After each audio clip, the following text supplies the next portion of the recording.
Good, happy Monday evening, everyone. January 2020.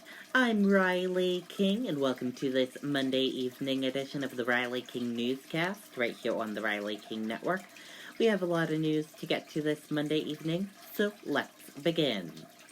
First up, man kills coyote with bare hands after animal threatens child, police say.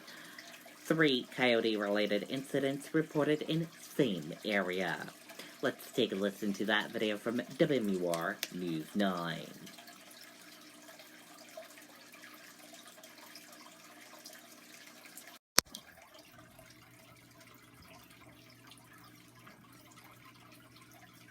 This economy is not working for most of us. There is not one county in the United States of America where someone working full-time at the minimum wage can afford a 2-bedroom apartment. The biggest problem in our economy is simple. People are not getting paid enough. And we've got some breaking news in Kensington, where Fish and Game officers have just caught a coyote suspected of attacking a woman and her dog. Now, take a look at this photo. This was taken by a driver in Hampton Falls who reported a coyote attacking their car this morning. About 20 minutes later, what's believed to be the same coyote was seen at a home on Hemlock Road in Kensington. Police say it bit the homeowner and one of her dogs. The woman was taken to the hospital and the dogs were taken to the vet. Fish and Game will test the coyote for rabies. Okay, and there you go on that video and that report. And we can also add a man killed a coyote with his bare hands Monday after the animal threatened his child on a hiking trail in Exeter, officials said.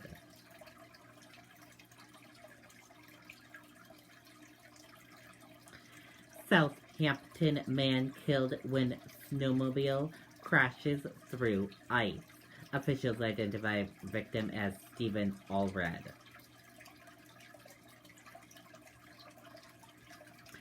A 56-year-old New Hampshire man died when his snowmobile broke through the ice Sunday evening on Moosehead Lake, game wardens said. Stephen Allred of Southampton, New Hampshire was unresponsive when he was pulled from the water about an hour and 15 minutes after he crashed through the ice, wardens said. Attempts to revive him were unsuccessful and he was pronounced dead at a local hospital. Allred and his wife were returning to Rockwood Cottages on separate snowmobiles when he looped toward the mouth of Moose River, where he broke through the ice, wardens said.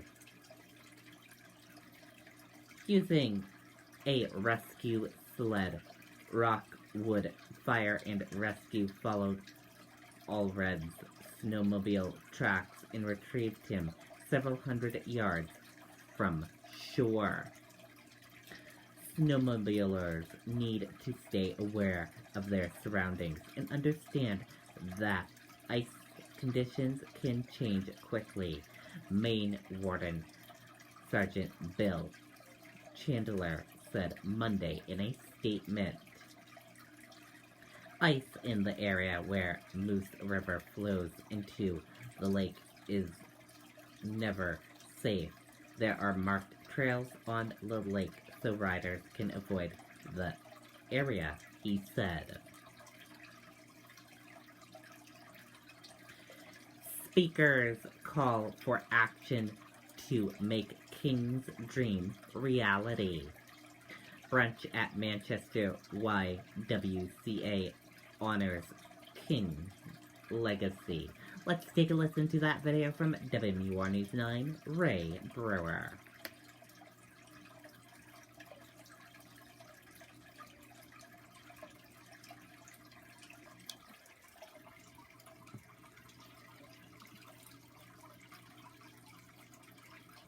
This economy is not working for most of us. There is not one county in the United States of America where someone working full-time at the minimum wage can afford a 2-bedroom apartment. The biggest problem in our economy is simple. People are not getting paid enough.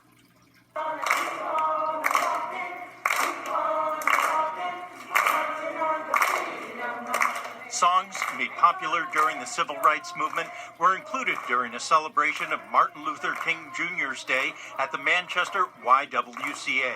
Among the speakers, Congressman Chris Pappas, saying Dr. King's work is far from finished. To address persistent racial, social, and economic inequalities that persist. In order to have justice, we must have economic justice. Deborah Obramala quoted King, urging people to change their focus. Said, we must rapidly begin the shift from a thing-orientation society to a person-orientated society. A theme echoed by Manchester's mayor in her remarks. That our individual well-being is directly linked to the well-being of others. While speakers quoted Dr. King's words, the crowd was reminded that ultimately King was a man of action, something the YWCA is very aware of. How can we address the inequities that still remain in our community?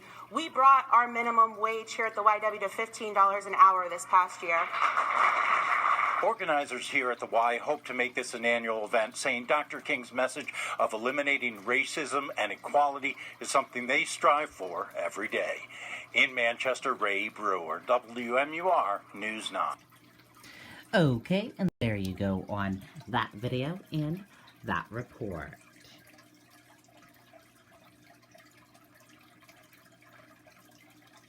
Troopers stopped numerous violators of Jessica's law after storm, state police say.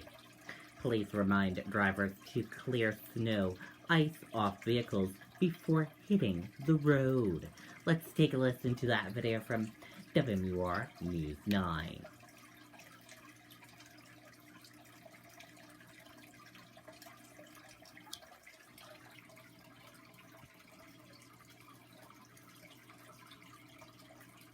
Life's a journey. Along the way, earn toward a new GM vehicle with the Buy Power card from Capital One, because the most rewarding things in life are earned. State police are reminding all drivers to clear snow and ice off of your car before you hit the road. These are just some of the stops that troopers made for drivers violating Jessica's law over the weekend. Violators face a minimum fine of $250, and repeat offenders could lose their license. Okay, and there you go on that video and that report.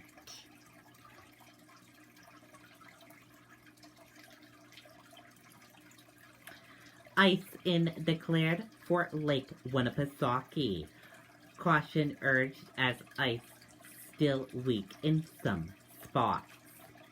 Let's take a listen to that video from WMUR News 9.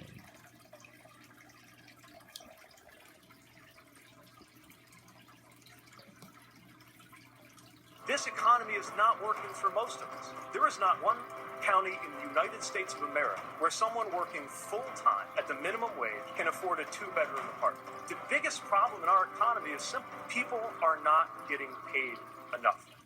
Well, a sure sign of winter has returned. Emerson Aviation has declared an official ice in on Lake Winnipesaukee. The call was made yesterday, but officials strongly recommend using caution because the ice is still very weak in many spots. Ice in is declared when the entire lake is frozen over. But of course, we did have that mild weather, not this weekend, but the previous weekend. So yeah, temperatures have been kind of up and down. It was something I think a lot of people were talking about this weekend. We went from, 70s the weekend before to heavy snow. But now that's great conditions for skiers, for snowmobilers. I think we needed that snow across the area to help. Now, as far as the ice goes, yeah, you can see it there in Center Harbor on the big lake. But you do want to be very careful. It just hasn't been cold long enough to get a really thick ice going. But it looks like it's in most spots. Okay, and there you go. So if you do go on the ice, everyone, be careful.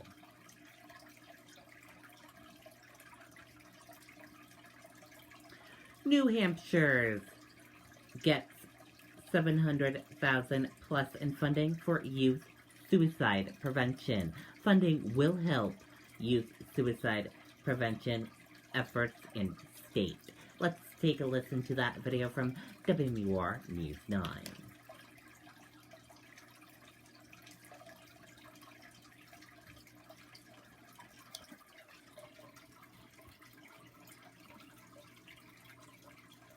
This economy is not working for most of us. There is not one county in the United States of America where someone working full-time at the minimum wage can afford a two-bedroom apartment. The biggest problem in our economy is simple. People are not getting paid enough. New Hampshire is getting more than $700,000 to help prevent youth suicide. The federal funds will go to the National Alliance on Mental Illness New Hampshire. The money will be used for raising awareness about youth suicide, educating the public, and making sure that those in crisis get what they need. Okay, and there you go on that video and that report.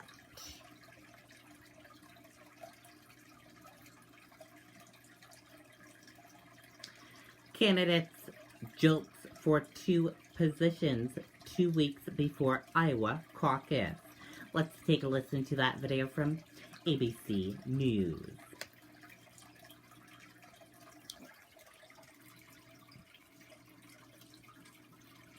As the impeachment trial ramps up, so of course is a race for the White House. We are just 2 weeks away from the critical Iowa caucuses, the first votes in the country.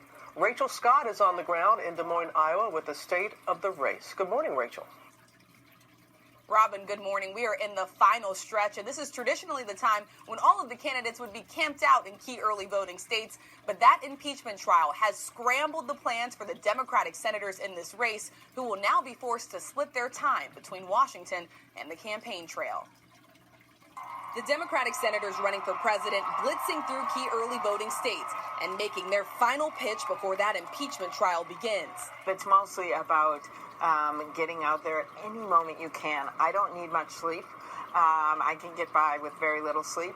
The schedules for the 4 senators upended 2 weeks ahead of the Iowa caucuses. We've had to, needless to say, jiggle our schedule very significantly because I'm going to be spending a whole lot of time in D.C. Senator Bernie Sanders bracing for a busy Wednesday after the trial, traveling 1,700 miles to make a nighttime rally in Iowa, then straight back to D.C. While those senators are serving as jurors, their rivals will be making their case to voters. Mr. Vice President, how critical is a win in the first 2 contests for your campaign? Oh, I think just doing well is critical.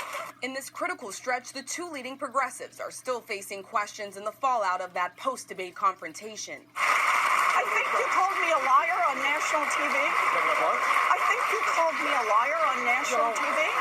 Let's not do it right now. Do you think that gender is still an obstacle for female politicians? Look, the answer is yes, but I think everybody has their own sets of problems. All right, I'm 78 years of age. That's a problem. Senator Elizabeth Warren ready to put it all to rest. I have no further comment on this. I have been friends with Bernie for a long time. And a 4-way race has emerged here in Iowa between the frontrunners, but not one single candidate has been able to consistently top the polls. At this point, Robin, it's still anyone's contest to win. It certainly is. And this other headline I want to talk to you about, Rachel, the New York Times editorial board endorsing both Warren and Klobuchar. That's right, Robin. The New York Times editorial board met with several candidates, but ended up backing the 2 female senators in this race. Senator Klobuchar calling it an honor, and Senator Warren tweeting the 2 women are now undefeated in both elections and New York Times endorsements. Robin? Is using that line quite Never a bit. seen that All before. right, Rachel, thank you. Okay, and there you go on that video and that report. And that does it for this evening edition of the Riley King Newscast right here on the Riley King Network. I hope you all have a great rest of your Monday evening, and I'll see you back here tomorrow for another newscast. Good night and bye, everyone.